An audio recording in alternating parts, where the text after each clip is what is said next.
Here's how the Syrian government doubled the size of its fighting force in less than a year.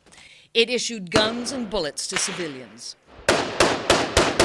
The main job qualification, unwavering support for President Bashar al Assad. This is the front line.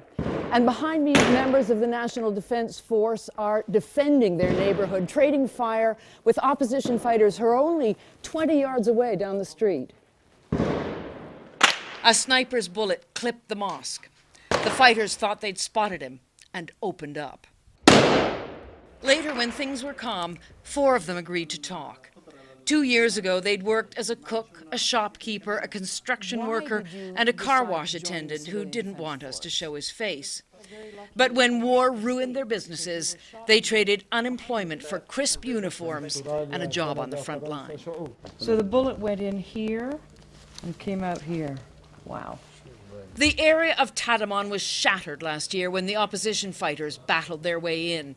6 months later, the Defense Force pushed them back out with Syrian military backup, something they still rely on. In a battle just last week, they asked for the army's big guns again. The Syrian army has assigned Tadamon's Defense Force their very own liaison officer. He didn't want his face shown on camera, but he did lead us into his bullet-scarred command post. Do you see it as an extension of the military now? They were created to assist the troops, he said, and they know the area so well, they actually lead the army. In that role, these men brim with patriotism and confidence, and were keen to tell me they don't believe America will attack. Why do you think they won't? Well, it would be the start of World War III, they said, and we think the U.S. must now be thinking very hard about that. And Elizabeth is joining us in Damascus. Liz, when this war started 2 years ago, it was a massive popular uprising. A lot of people wondered how Assad has hung on. Is this one of the ways?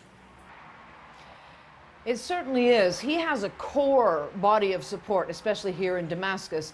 The fighters you saw are offered $100 a month if they want to take the salary. A lot of them don't. They're just volunteers, and they are completely supported by the community, fed and looked after by the people that they believe they're protecting.